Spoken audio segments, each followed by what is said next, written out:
A'udzubillahi minasyaitonirrajim. Bismillahirrahmanirrahim. Alhamdulillahirabbil alamin. Wassalatu wassalamu ala asyrofil anbiya'i wal mursalin wa ala alihi washabbihi wattabi'in. Rabbi shrah li sadri wa yassir li amri wahlul 'uqdatam min lisani yafqahu qawli. Allahumma sholli ala sayyidina Muhammad wa ala ali sayyidina Muhammad. Assalamualaikum warahmatullahi wabarakatuh. Sobat Winner semuanya yang dirahmati oleh Allah Subhanahu wa taala dimanapun berada. Saya mendoakan semoga sobat winnerku semuanya selalu dalam keadaan sehat walafiat, dilimpahi rezeki yang halal, yang berkah, yang thayyib, yang manfaat. Semoga sobat winnerku semuanya saat ini mungkin masih terlilit amanah-amanah hutang, baik riba maupun non-riba. Semoga Allah segerakan kita semuanya terbebas dari hutang, baik itu riba maupun non-riba, dengan cara-cara Allah yang mudah. Tanpa harus menggali lubang yang baru, tanpa harus menyentuh kembali riba, tanpa harus menjual aset, tanpa harus direndahkan, dicaci maki, dikuncing, diolok-olok, dihina, diintimidasi, ditekan oleh manusia lain. Semoga sobat winnerku semuanya yang saat ini mungkin sedang menghadapi kesulitan-kesulitan hidup, semoga Allah bukakan pintu-pintu kemudahan. Dan untuk sobat winnerku semuanya yang saat ini mungkin sedang bersedih hati, semoga Allah angkat kesedihannya, Allah gantikan dengan kebahagiaan. Buat sobat winnerku semuanya yang saat ini mungkin masih belum memiliki pasangan hidup, semoga Allah segerakan untuk menuju halal bersama dengan jodoh yang terbaik dari sisi Allah Subhanahu wa taala. Dan untuk sobat winnerku semuanya yang saat ini masih belum memiliki putra-putri, semoga Allah karuniakan putra-putri yang soleh-solehah. Untuk sobat winnerku semuanya yang saat ini masih berkutat dalam dosa riba, semoga Allah sentuh hatinya dengan hidayah sehingga mau berhijrah meninggalkan riba untuk selama-lamanya. Dan untuk sobat winnerku semuanya yang saat ini sedang berhijrah, semoga istiqomah hijrahnya. Semoga sobat winnerku semuanya saat ini mungkin memiliki hajat seperti saya, ingin berangkat haji maupun umroh. Semoga kita semuanya disegerakan Allah untuk bisa sampai ke tanah suci, menjalankan ibadah haji maupun umroh. Amin. Amin ya robbal alamin.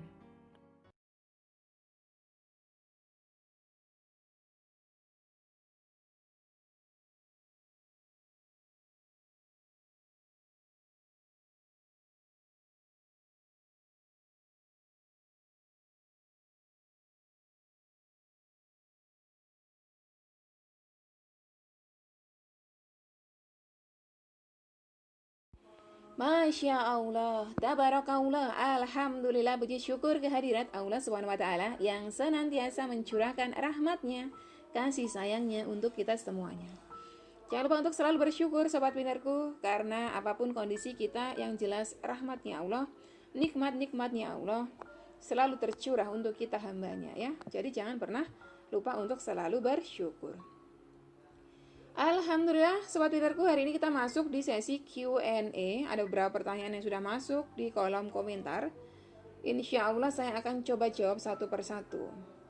Yang pertama ini dari sahabat kita Mbak Zifara Channel. Baca sholawat Jibril nggak pakai hu, nggak apa-apa Mbak. Terus baca sholawat Nabi nggak pakai Sayyidina juga nggak apa-apa Mbak. Waalaikumsalam warahmatullahi wabarakatuh. Nah, beliau nggak ada salam tapi saya jawab salam. Ya, kalau bisa biasakan mengucapkan salam, karena Rasulullah memang perintahkan kita untuk menebarkan salam, gitu ya. Itu baik sekali itu menebarkan salam ya. Baca sholawat Jibril, sallallahu ala Muhammad. Ada yang baca sallallahu ala Muhammad, ada yang baca sallallahu ala Muhammad. Kalau saya sendiri bacanya gimana? Saya bacanya sallallahu ala Muhammad, gak pakai hu. Sholawat Nabi, ada yang baca Allahumma sholli ala Muhammad wa ala ali Muhammad. Ada yang baca Allahumma sholli ala Sayyidina Muhammad wa ala ali Sayyidina Muhammad. Boleh. Pakai hu nggak pakai hu boleh. Pakai Sayyidina nggak pakai Sayyidina boleh. Jangan sampai nanti antara yang pakai Sayyidina dan nggak pakai Sayyidina berkelahi hanya gara-gara Sayyidina. Terus berbeda pendapat ya, blokir-blokiran, gontok-gontokan gitu. Nanti yang ketawa yang nggak pakai, yang nggak mau sholawat. Jadi boleh panjenengan pakai Sayyidina, nggak pakai Sayyidina boleh, silahkan ya, diistiqomahkan terus sholawatnya. Dari Ibu Aminah, waalaikumsalam warahmatullahi wabarakatuh. Alhamdulillah. Umi izin bertanya, Umi sebentar lagi saya mau melahirkan, saya baca sholawat munjiat dan saya niatkan agar Allah SWT permudah proses melahirkan nanti. Apakah boleh Umi? Assalamualaikum warahmatullahi wabarakatuh. Waalaikumsalam warahmatullahi wabarakatuh. Ini bagus contoh nih, selalu menebarkan salam ya, dibandingkan yang tadi tuh. Niat membaca sholawatnya karena Allah Ta'ala. Saya selalu ajarkan, karena Allah Ta'ala, tidak ada lain, tidak ada niatan lain. Karena memang Allah perintahkan kita untuk bersolawat. Perintahnya yang mana? Ada dalam surah Al-Ahzab ayat ke-56. Inna allaha malaikatahu yusalluna ala nabi ya ayyuhalladzina amanu sallu alaihi wasallimu taslima. Allahumma shalli wa sallim wa barik alaihi. Jadi memang Allah perintahkan kita untuk bersolawat atas dasar itu. Jadi jangan yang lain-lain niatannya. Tapi berdoanya panjenengan minta untuk diberikan proses persalinan yang lancar, yang mudah, boleh. Kalau panjenengan mau lagi, ya doa yang paling bagus untuk proses persalinan agar lancar dan mudah dan cepat, baca doa nurun nur buah, atau orang juga disebut doa nurun nur buat. Itu bagus. Insya Allah cepet banget itu.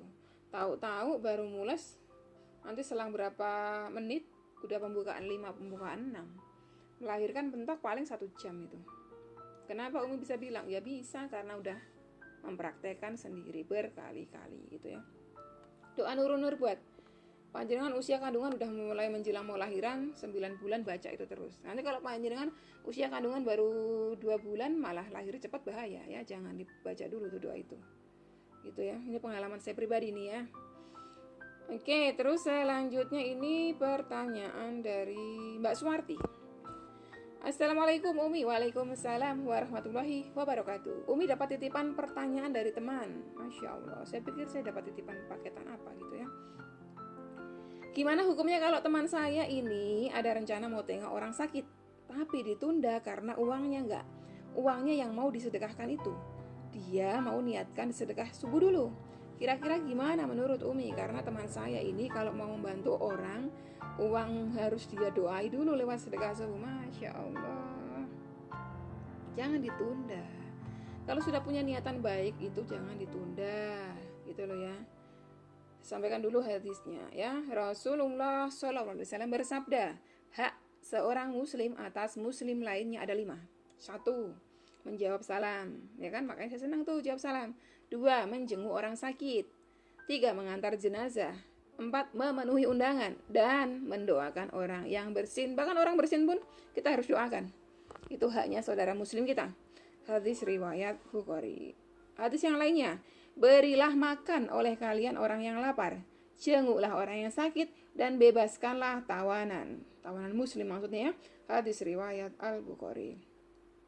Jadi seperti halnya kemarin itu ada pertanyaan, Umi saya pakai uang amplopan itu tahu-tahu udah terhutang 600.000, saya tunda-tunda karena ada kebutuhan. Gak boleh itu seperti itu hutang itu. Karena kita setiap kali dikasih undangan sama saudari muslim kita wajib datang, wajib. Rasulullah sampaikan seperti itu. Jadi kalau ada saudara muslim kita yang kasih undangan, kita datang, jangan gak datang. Apalagi mengulur-ngulur karena kebutuhan pribadi, ya kan? Sama aja itu mengulur-ngulur, punya utang tapi diulur-ulur. Terus saudara muslim kita sakit, segerakan jenguk, jangan tunda-tunda. Gak usah lah tunggu-tunggu didoain dulu tuh duit. Insya Allah dengan panjenengan mensegerakan niatan baik menjenguk tadi itu saja, itu suatu keberkahan buat jenengan gitu loh. Sampaikan ke teman jenengan tadi itu, jangan ditunda-tunda. Kalau ada saudara muslim yang sakit, langsung jenguk. Punya niatan, udah langsung jenguk. Gak usah tunggu-tunggu, doain dulu dah, nanti tunggu subuh lah. Ternyata apa, doain tunggu subuh, yang sakit udah keburu meninggal. Nah kita nggak pernah tahu. Bisa saja yang sakit duluan meninggal, bisa saja kita yang sehat duluan meninggal. Jadi jangan ditunda-tunda kalau punya niatan baik gitu ya. Disegerakan. Gak perlu pakai ritual didoain dulu gitu kan. Nanti kalau mau ritual didoain kasih yang lain yang sehat-sehat aja, baru jangan kasih ritual didoain gitu ya. Oke, yang selanjutnya pertanyaan ini cukup panjang, ini udah kayak testimoni aja nih ya, dari Mbak Rini Antika. Waalaikumsalam. Semoga Umi selalu dalam lindungan Allah SWT. Umi, saya mau tanya. Ada saudara saya, anak dari kakaknya ibu saya. Sebentar, saya bayangin dulu nih, anak dari kakaknya ibu saya. Sepupu berarti ya. Oke, sepupu. Beliau ini sangat baik sekali kepada saya. Kadang bikin saudara-saudara lain merasa cemburu. Hasad berarti ya saudaranya. Dia itu sering sekali memberikan saya uang dan kepada anak-anak saya juga. Bahkan modal usaha saya juga dibantu dengan sukarela. Masya Allah Umi, rasanya saya merasa sangat bersyukur. Saya setiap hari selalu mendapatkan wirid dari Umi dan yang lainnya. Tapi Umi ada saudara lain yang selalu menyindir saya, katanya kalau disuruh teh harusnya jangan menerima imbalan. Padahal saya tidak pernah meminta imbalan apapun. Saya suka membantu saudara saya yang baik itu. Dia malah suka tiba-tiba ngasih uang tanpa menyuruh apa-apa. Dialah satu-satu orang yang tidak berubah karena uang. Umi, apakah ini keberkahan dari sholawat? Terima kasih. Wassalamualaikum warahmatullahi wabarakatuh. Waalaikumsalam warahmatullahi wabarakatuh. Nah, beliau ini masih panjang lagi nih pertanyaan, disambung lagi nih. Karena waktu itu saya bilang nanti tunggu di video Q&A ya. Lanjut ya Umi gitu kan. Kalau saya menolak pemberiannya, beliau malah ngomong, ya udah kasih anak kamu aja katanya. Sedangkan uang yang kasih itu paling kecil 20.000. Ya jadi saya ambil buat jajan anak saya, tapi dikit-dikit.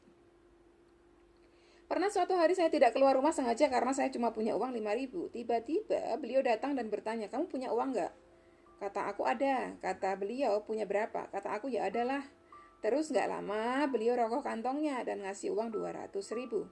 Aku sempat nolak, tapi kata beliau, seperti biasa ya buat anak kamu aja katanya. Terus dia bilang, kalau uang ini habis, kamu ngomong lagi aja ntar aku kasih. Masya Allah, tabarakallah Umi. Aku benar-benar gak bisa berkata apa-apa. Aku sampai nangis tak tertahan. Yang mau saya tanyakan, apa tidak apa-apa aku selalu menerima pemberian dari saudara aku yang baik itu. Terima kasih Umi, maaf kepanjangan. Emang sih, panjang ini kayak testimoni ini pertanyaannya. Oke, jawabannya adalah boleh. Kenapa boleh? Ya kan? Karena memang Rasulullah merintahkan kita sesama muslim itu saling tolong menolong. Ada yang sakit dijenguk, ya kan? Ada yang meninggal diantar jenazahnya, ya kan? Ada yang mengundang didatangi undangannya. Ada yang susah diberi ya kan makan. Tadi masuk ke dalam hadis yang kedua yang tadi saya sampaikan. Berikanlah makan kepada orang yang lapar. Nah ini bukan cuma orang yang kelaparan betul-betul nggak bisa makan aja, tapi dilihat susah dibantu gitu loh. Nah sama saudara jenengan tadi sudah melakukan apa yang diperintahkan Rasulullah. Dia melihat panjenengan mungkin pada saat itu kekurangan, beliau bantu. Gitu loh. Berarti beliau sedang menjalankan apa yang diperintahkan Allah dan Rasulnya, yaitu apa? Bersedekah kepada yang membutuhkan. Nah, panjenengan yang menerima dengan ikhlas dengan senang hati tadi itu sedang memberikan kesempatan kepada saudara muslim kita untuk berbuat kebaikan, untuk menjalankan perintahnya Allah, yaitu sedekah tadi itu. Jadi boleh. Yang nggak boleh itu kalau saudara kita sudah baik kita manfaatkan, itu nggak boleh gitu loh. Itu yang nggak boleh. Makanya saya itu sendiri paling hati-hati sekali kalau ada teman-teman yang baik, saudara-saudara yang baik, sahabat UCR yang baik sama saya itu, saya hati-hati sekali. Jangan sampai beliau-beliau semuanya merasa saya manfaatkan gitu, jangan sampai. Gitu yang kita jaga gitu loh ya. Terus karena panjenengan, kalau beliau punyanya uang, kasih panjenengan uang, tapi panjenengan punyanya tenaga, panjenengan kasih tenaga. Bantu-bantu, beliau perlunya apa, dibantu pakai tenaga gitu kan. Terus masalah tadi ada yang ngiri, yang dengki, yang hasad, itu urusan mereka. Yang jelas panjenengan harus istighfar banyak-banyak kalau melihat yang seperti itu. Kenapa harus istighfar? Wong dia yang hasad kok saya yang istighfar? Kan dia yang dosa. Betul, dia yang dosa.